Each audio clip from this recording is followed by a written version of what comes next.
हाय, good afternoon. CNBC आवाज Motilal Oswal studios में आप सबका स्वागत है। बारी आज के सास, बहू और सेंसेक्स की, और आज हम सबकी मदद करने के लिए मिराय एसेट शेर खान से सौमिल मेहता साहब आपको आपकी स्क्रीन पे नजर आएंगे। सौमिल जी, हाय, गुड आफ्टरनून। आता हूं पहले जरा मार्केट मूड में, उस पर ही चर्चा कर लूंगा आपके साथ। क्विकली लेकर आइएगा इस प्लेटफॉर्म सीएनबीसी आवाज के सास, बहू और सेंसेक्स शो तक रीच आउट करने के तरीके। इस पे व्हाट्सएप कर दीजिए। कभी कभी ये फ़ोन लाइंस खुलती हैं, वैसे उस प्रॉमिस पे नहीं जाता हूँ क्योंकि वो टाइम बहुत बंदा हुआ रहता है, तो आप व्हाट्सएप कर दो, ज़्यादा कन्वीनियंट है। ईमेल कर दो अपना पूरा पोर्टफोलियो या कुछ स्पेसिफिक क्वेरी, वो भी चल जाएगा। और थर्ड, सोशल मीडिया एक्स पे एक्टिव हो आप लोग, तो उसके लिए आपके लिए विकल्प है हैशटैग यूज़ कर लेना प्लीज़ आप, तो हमारी टीम तक ऑटोमेटिकली आपकी क्वेरी लैंड हो जाएगी। ऑन द शो भी दिखा दीजिएगा जरा क्विकली, यानी कि जो जुड़ने वाले हैं आज और उनकी जो स्पेसिफिक स्टॉक क्वेरीज थी, सौमिल के साथ शायद शेयर भी हो गए होंगे अब तक। ये सब वो स्टॉक्स हैं जो अगले आधे घंटे में हम लोग बातचीत करने जा रहे हैं। तो एक कर्टन रेजर आपके लिए, आने वाला आधा घंटा क्या क्या डिस्कशन होने वाला है। अदर देन दैट, वो सौमिल की पिक्स और मार्केट में जहां एक्शन होगा उस पर तो हम चर्चा कर ही रहे होंगे। लीजिए, मार्केट्स रख ही दिया है डायरेक्टर साहब ने। अच्छा, कल ऊपरी से ठंडे पड़े थे, पर फिर भी 4 दिनों की कमजोरी के बाद एटलीस्ट इन ग्रीन क्लोज हुए थे, और आज सुबह गिफ्ट निफ्टी इंडिकेट कर रहा था कि हम बढ़त के साथ खुलेंगे। अच्छा खुले थे, 0.5% मजबूती के साथ भारतीय बाजार खुले थे। हम मेरे ख्याल से शुरुआती टिक्स में वो 530, 550, 60 तक गए थे। वहां से मामला कूल ऑफ कर गया। एक समय तो लार्जली एकदम फ्लैट लाइन पे आ गए थे, यानी कि 0.5% के गेन्स पूरे गवा दिए थे हमने। और उसके बाद 11, सवा 11 बजे का वो समय है जब बिना आंखें मींजे एक कड़ी से तेजी का तूल पकड़ती चली गई। एकदम ट्रेंडिंग मूव था वो। फ्लैट मार्केट उछला और तकरीबन 1.25%, हम उसी लेवल्स पे अब खड़े हुए, 1.25% का गेन। उसके बाद पीछे से अपडेट आता है एक एजेंसी द्वारा कि गवर्नमेंट बॉन्ड इन्वेस्टमेंट जो विदेशी निवेशक निवेश करते हैं उसमें टैक्सेस रिड्यूस कर सकती है। जब तक समीकरण बिगड़ रहा था तब रुपया ऑलमोस्ट 95.95 रिकॉर्ड लोस पे खड़ा हुआ था। मार्केट्स पहले ही चल गए थे। रुपए की खबर जब ये आया खबर, तो रुपया एकदम से कोलैप्स कर गया, कह लीजिए मजबूत हो गया, कमजोरी से उभरा। तो वो बिल्कुल वैसे ही चला। खबरें इस तरह की थी। इसके चलते बैंक निफ्टी पहली, वैसे बॉन्ड यील्ड्स कल और आज के बीच में कूल ऑफ हुई है। इस डेवलपमेंट के बीच में सब कुछ हुआ। बॉन्ड मार्केट ने रिएक्ट करा, करेंसी मार्केट ने रिएक्ट करा, इक्विटीज ने रिएक्ट किया, शार्पली रिएक्ट किए सारे मार्केट्स थे। बैंक निफ्टी 1.5% मजबूती के साथ, जैसी खबरें आना शुरू हुई, 800 पॉइंट मजबूत बैंक निफ्टी खड़ा हुआ नजर आया। और वो यूजुअल पिछले कुछ दिनों से आउट परफॉर्मिंग पॉकेट्स हैं आपकी, फार्मास्यूटिकल्स, मेटल, वो तो अच्छा कर ही रही हैं। पर बैंक्स एकदम से 11, सवा 11 बजे से उफान मचाना शुरू कर गए। उसने सारे समीकरण बदल दिए। एक ही निगलिंग वरी है बाजार का, वो इनहेरेंट वरी है, वो आईटी है। आईटी आज भी अच्छे बाजार में सल्क कर रहा है, अदरवाइज स्क्रीन बेहतर हो गई है। पर लार्जली लार्ज कैप्स ने ये मोमेंटम ड्राइव किया है। जब मैं ऐसा कह रहा हूं तो एडवांस डिक्लाइन स्क्रीन्स पर आएगा। इतने अच्छे मूव्स के बावजूद 1:1 का रेशियो है। समीकरण सुधरे हैं लेकिन 1:1 है। ये देखिए, ब्रॉडर मार्केट ऐसा कोई रिजॉइस नहीं कर रहे हैं। लार्ज कैप्स ने एकदम से मूव बढ़िया दिखाए। ये अब तक की कहानी है। कुछ इंडिविजुअल स्टॉक्स में एक भारतीय एयरटेल रखिएगा। मेरे अंदर आते आते वो कॉन्फ्रेंस कॉल चल रही थी, टिकर टीम कमेंट्री चला रही थी। भारतीय एयरटेल का स्टॉक अपने नंबर्स, जो दिखने में सबड्यूड से नंबर्स थे, उस पर अब 3% बढ़त के साथ ट्रेड कर रहा है। और अगर मैं बॉन्ड्स, उसमें एफआईआईस के टैक्सेशन पे रियायत, तो लाइए, एक ही लिस्टेड डीलर है बाजार में, पीएनबी गिल्ट्स, वो स्टॉक बट ऑब्वियस से रिएक्ट कर रहा होगा। हालांकि ये एजेंसी के हवाले से खबरें हैं, कोई कंफर्मेशन अभी नहीं है। पर चैनल पे आपको याद होगा सुबह इस तरह की सुबुगाहट आपके साथ शेयर भी करी थी कि इस तरह का सर्कल्स में बात। ये देखिए, पीएनबी गिल्ट्स, खैर इकलौता डीलर है तो उसका फायदा उठा ही रहा है ये। पर ये सारी कहानी मार्केट्स की इस समय की। आज एक्सपायरी डे है, आज सेंसेक्स की वीकली कॉन्ट्रैक्ट की एक्सपायरी सामने खड़ी है। सौमिल, मूव्स बढ़िया बैठे हैं, 700 के लेवल्स पे आखिर निफ्टी खड़ा हुआ, क्या करोगे आप? Good afternoon to everyone. See यहाँ से जो कल से जो एक रिकवरी देखी है, उसमें मुझे लगता है कि ये जो पूरा बाउंस है वो 24,000 तक अब फिर से बन गया है मौका। और यहाँ पे 24,000 पे डेफिनेटली रेजिस्टेंस है। 24,000 24,100 पर 20 डेली मूविंग एवरेज है, तो वहां तक एक अब तो रेजिस्टेंस वहां पे बन गया और वो टारगेट भी बन गए हैं। खास करके जो लार्ज कैप स्टॉक्स है जैसे ITC, Reliance, HDFC bank, SBI, खास करके भारतीय एयरटेल आप बात कर रहे थे, ये सारे स्टॉक्स जो पिटे हैं उनमें बाउंस, थोड़ा बहुत बाउंस हम एक्सपेक्ट कर रहे हैं और थोड़ा बहुत बाउंस वहां पे आ भी रहा है। तो इस समय डेफिनेटली एक बाउंस के लिए मैं एक्सपेक्ट कर रहा हूं, लेकिन ओवरऑल अभी भी यहाँ पर जो सिचुएशन है वो अभी भी रेंज बाउंड ही है। मुझे बहुत ज्यादा कोई यहाँ से ऐसा नहीं लगता कि यहाँ से मार्केट ऊपर की तरफ 24,750 के ऊपर जाए, क्योंकि 24,750 पे 200 डेली एक्सपोनेंशियल मूविंग एवरेज है, तो वो बहुत ही स्ट्रॉन्ग रेजिस्टेंस है और उसके ऊपर मैं एक्सपेक्ट नहीं कर रहा हूँ। ओवरऑल मुझे ऐसा लगता है कि अभी भी नेगेटिव स्टांस बना हुआ है कुछ समय के लिए। हमें कॉशियस रहना चाहिए for some time. However there are pockets, जैसे फार्मा है, डिफेंस है, वहां पे हमें निबल करना चाहिए। वो बहुत ही बढ़िया स्टॉक्स है और बहुत सारे स्टॉक्स ब्रेकआउट मिल रहे हैं। जैसे लास्ट टाइम हम बात कर रहे थे जाइडस लाइफ के बारे में बात कर रहे थे, वो अच्छा ब्रेकआउट मिला है वहां पर।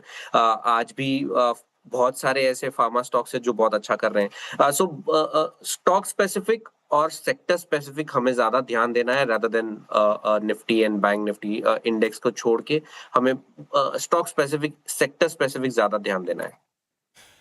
रेंज बाउंड ही है, लेकिन गुंजाइश है 24,000, जो कि रेजिस्टेंस, एक स्टिफ रेजिस्टेंस है, वही इस मूव के टारगेट्स भी हो सकते हैं। पर कॉशियस रहिएगा। पसंद वो सिलेक्टिव पॉकेट्स, फार्मा, डिफेंस जैसी, उनमें आप निबल करें, यानी कि हल्की हल्की खरीदारी करते चलें, वो ज़्यादा बेहतर होगा। और बाकी ज़ायडस लाइफ साइंसेज की पिछली बार चर्चा हुई थी। ज़ायडस लाइफ साइंसेज आज सुबह से वैसे भी फोकस में बढ़िया आउट परफॉर्म कर रहा है और आज का भाव देखिए आपकी स्क्रीन पे। अच्छा, निफ्टी कंट्रीब्यूशन आज एचडीएफसी बैंक रखिएगा सीधे, क्या मूव आए इन सब खबरों के बीच में उस हेवीवेट ने, और निफ्टी कंट्रीब्यूशन प्लेट रख दीजिएगा। दो चीजें और हैं, बाजार अब इंतजार कर रहा है वो ट्रंप शी वो बैठक जो बेजिंग में हुई थी उसके आउटकम का, वो प्रेस कॉन्फ्रेंस का। दूसरा, सब ठीक है बाजार, अरे बाप रे, पीएनबी गिल्ड्स दिखाया नहीं डायरेक्टर साहब ने स्क्रीन पे, 10 वाला 20% हो गया मेरे ख्याल से बोलते ही। रखिएगा, एक लौता प्राइमरी डीलर है वह, देखिए सर्किट की तरफ बढ़ गया है वो। खैर ये ऐसी होता है, खबरों पर ही रिएक्ट करता है, बाकी कोई पूछता नहीं फिर इसको अदरवाइज। दो चीजें, वो मीट का आउटकम अवेटेड होगा शंघाई से। दूसरा, सौमिल कह रहे हैं ना मार्केट्स को लेकर अभी भी कॉशियस है, अभी भी रेंज बाउंड है। आपको कुछ देर पहले पिछले शो में WPI इन्फ्लेशन के नंबर्स आते हुए दिखे होंगे। भाई साहब वो 3.88 से मंथ ऑन मंथ बढ़ के 8.30 पे आया। बाजार उम्मीद पता आपको क्या थी, बढ़ेंगे 4.4 से 4.8 और 8.3 आया। इस तरह से महंगाई तूल पकड़ी है, पर वो होलसेल इन्फ्लेशन है, उसे सीधे एक्सट्रापोलेट नहीं कर सकता, ये नहीं कह सकता कल को सीपीआई ऐसा ही रिफ्लेक्ट कर रहा होगा, लेकिन अर्ली इंडिकेशंस या वार्निंग सिग्नल के तौर पे लीजिए। ट्रांसमिशन इनकंसिस्टेंट रहता है, उसकी बास्केट WPI की अलग है, सीपीआई की बास्केट अलग होती हैं, वेट्स अलग होते हैं। ट्रांसमिशन होता है लेकिन लैग के साथ होता है, लेकिन वो किस तरह के समीकरण बैठ रहे हैं उसका तो क्लियर कट इंडिकेशन है ही है। फ्यूल और पावर, इनकी महंगाई ने इस तरह का उफान मचाया है, तो कुछ कंसर्न्स तो है भी, ये भी ध्यान रखना है हमें। खैर, ऐसे बातचीत करी तो सौमिल पूरा शो ऐसे ही मार्केट पे निकाल देंगे। सौमिल को तो ऐसे ही ब्लेम कर रहा हूँ, गलती मेरी है। आज वृंदावन जाना है, दिल्ली जाना है, पुणे जाना है और फरीदाबाद आगे जोड़ेंगे। वृंदावन से माला मेहरोत्रा मैम जुड़ती हुई। माला मैम नमस्ते, गुड आफ्टरनून माला मैम। माला मैम, पहला सवाल कौन सा सौमिल के लिए? एंजल 1 है सर मेरे पास, 300 शेयर्स हैं, 330 की बाइंग है। और माला मैम ये ट्रेडिंग के लिए लिया है कि लॉन्ग टर्म का सोच के लिया है? मैं लेती तो ट्रेडिंग के लिए ही हूँ, पर वो लॉन्ग टर्म बन जाता है क्योंकि स्टॉप लॉस लगाती हूँ, बस यही होता है कि वो ट्रेडिंग उसमें बन जाता है। स्टॉप लॉस क्यों नहीं लगाते? कौन घाटे में काटेगा इसीलिए? हाँ, बस यही लगता है कि घाटे में काटते जाओ तो हर ही शेयर में घाटा होता है, कोई भी सुबह ले लो तो उसको तो फिर बचेगा क्या सौमिल? थोड़ा थोड़ा करके ही पूरा निकल जाएगा। खैर, लगाया नहीं, गलत तरीका है ट्रेडिंग के लिए। फंडामेंटली अच्छी कंपनी, बात अलग है। आजकल एंजल वन और कैपिटल मार्केट स्टोरीज बढ़िया कर रही हैं। तो सौमिल, लेकिन 330 की खरीदारी लिया ट्रेडिंग की मानसिकता से था, क्या करा जाए? 23 रुपए तो ऑलरेडी गए।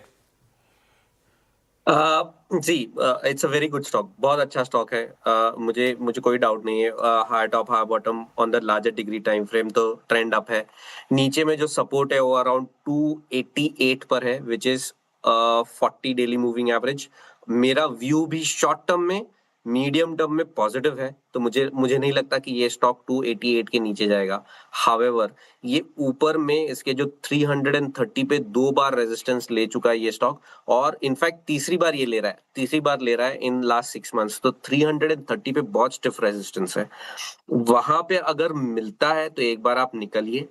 दैट विल बी, बिकॉज आप ट्रेड कर रहे हैं, नॉट बिकॉज आप अगर इन्वेस्टर होते तो मैं आपको निकलने की सलाह नहीं देता। आप ट्रेड कर रहे हैं इसलिए आप ऊपर के भाव में एक बार निकलिएगा। फिर नेक्स्ट वापस से ट्रेडिंग के लिए कोई स्टॉक मिले, वहां पर आप स्ट्रिक्ट स्टॉप लॉस लगाए, स्ट्रिक्ट टारगेट लगाए, और अपना पोजीशन साइजिंग बराबर से करिए, और विद डिसिप्लिन ट्रेड करिए। तो आपका स्ट्राइक रेट अगर 50-55 भी होगा तब भी आप ठीक ठाक पैसे ही बनाएंगे। मतलब माला मैम, वो जो एकदम से एक तरफा एंजल वन में तेजी आई थी, बड़ा स्ट्रांग एक्यूमुलेशन हुआ था, तो हम जब एंटर करें तब से मामला, क्योंकि 330 335 से ही घूम गया था, अपन ऊपर ही फंस गए है ना मोमेंटम में। आपका ट्रेडिंग वाली आइडिया है 330 के भाव मिल जाएंगे आपको, लेकिन उन लेवल्स पे आपको एग्जिट करना है। वो एक स्ट्रांग रेजिस्टेंस है जहां से ये स्टॉक कूल ऑफ हुआ था पिछली बार। तो भाव टू भाव निकलिएगा अगर ट्रेडिंग का मन है। लॉन्ग टर्म होता तो कहानी अलग थी।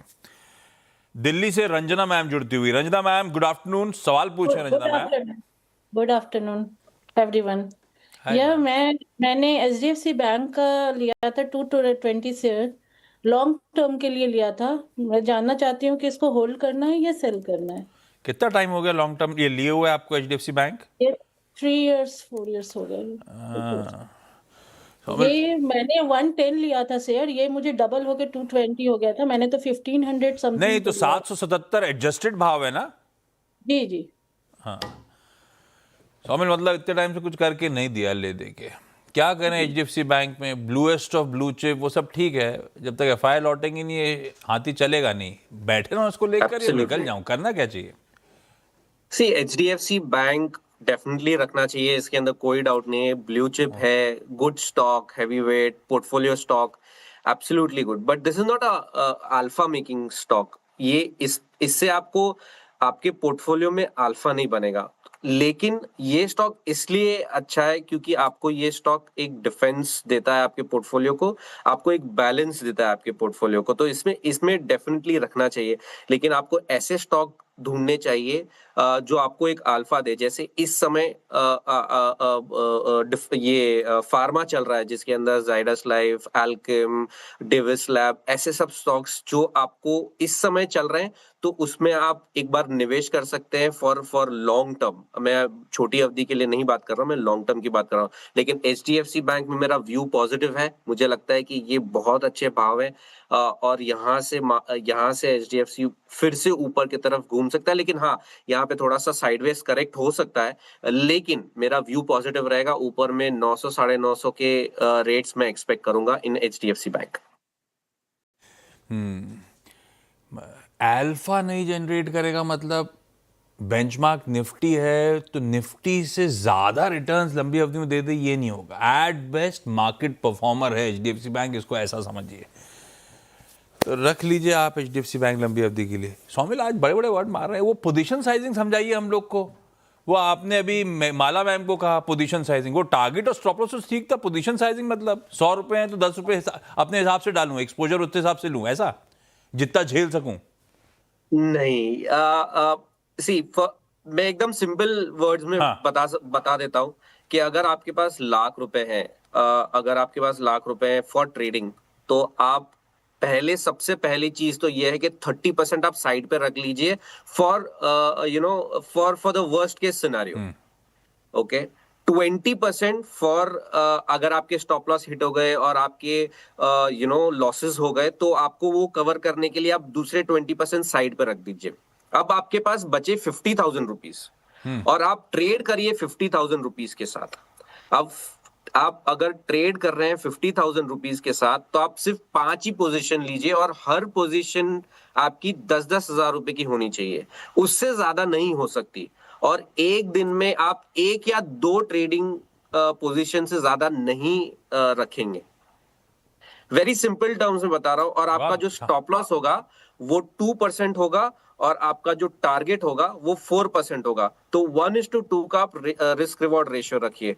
ये एकदम सिंपल तरीके से एक रिस्क मैनेजमेंट बताया है मैंने, लेकिन आप थोड़ा सा और गूगल करेंगे तो आपको बहुत अच्छे अच्छे आइडियाज मिलेंगे। ब्यूटीफुल, बहुत सबका फायदा हो गया। पुणे से हेमा। अच्छा, इस बीच HAL के नंबर्स आ रहे हैं, वो आपकी स्क्रीन पे चल रहे हैं। नंबर्स दिख तो अच्छे रहे। स्टॉक 3-3.5% की मजबूती के साथ खड़ा हुआ है। मुनाफा साल दर साल 5-6%, रेवेन्यू 2% के आसपास का उछाल है।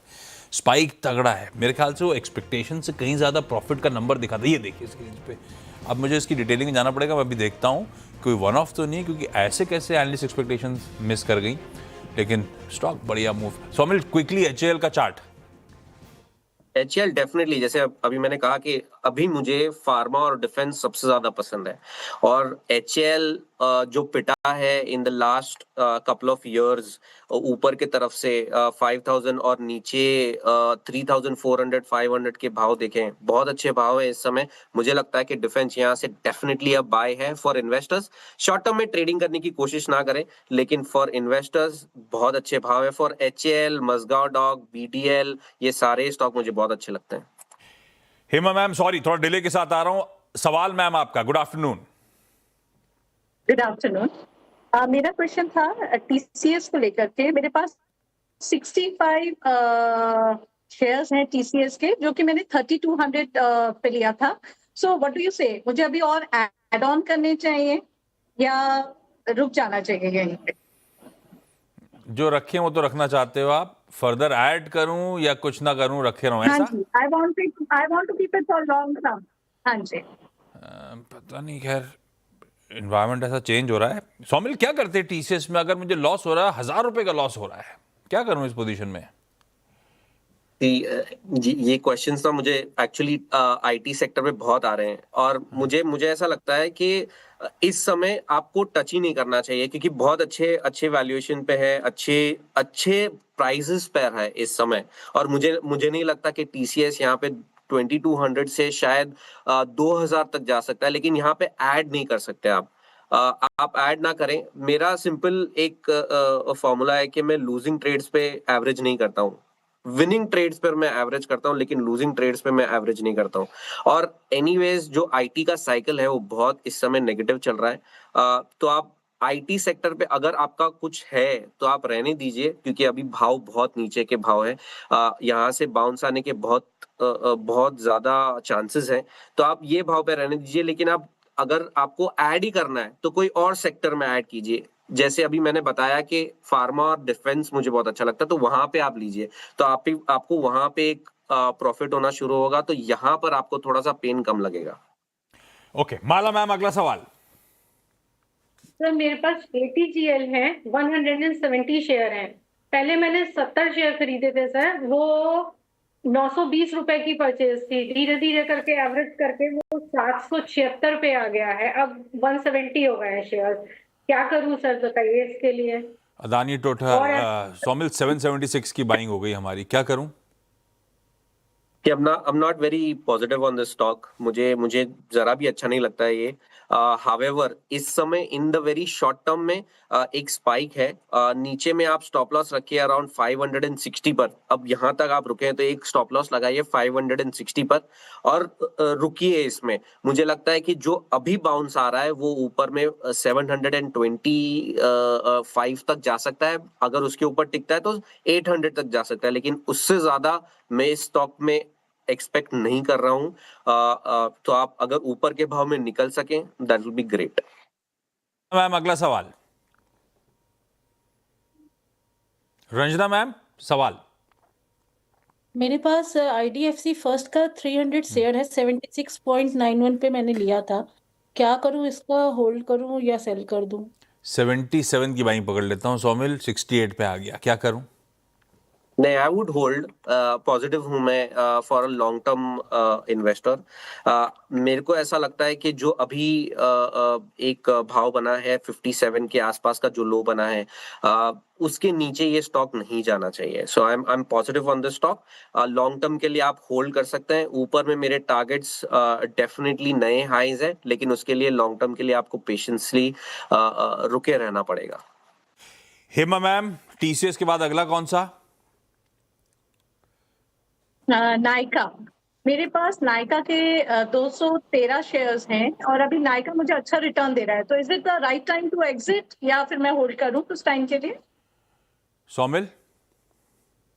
फॉर शॉर्ट टर्म होल्ड कीजिए, लॉन्ग टर्म होल्ड कीजिए, मीडियम टर्म में मुझे अच्छा लगता है। तो ऑल 3 टाइम फ्रेम मुझे बहुत ही अच्छा लगता है। नीचे में आप एक स्टॉप लॉस लगा के रखिए 258 पर। अगर ये 258 नीचे तोड़ता है तो अब आप एग्जिट कर जाएगा, बाकी होल्ड करके रखिए। ऊपर में मेरे टारगेट्स 285 के हैं in the very short term. चलिए भाई, इस नोट पर Mala ji, Ranjana ji, Hema ji, thank you so much. Saumil आपका भी धन्यवाद। सॉरी आज पिक नहीं ले पाएंगे, समय खत्म हो गया, लेकिन थैंक यू सो मच जुड़ने के लिए। थैंक यू सो मच बढ़िया तरीके से सारी क्वेरीज सॉल्व करने के लिए। Thank you so much. एक हो Thank you. ब्रेक में सौमिल का पिक लिखवा लेना तो मैं ही पढ़ दूंगा फटाफट। ब्रेक के उस पार लौटूंगा तो मार्केट्स का अपडेट।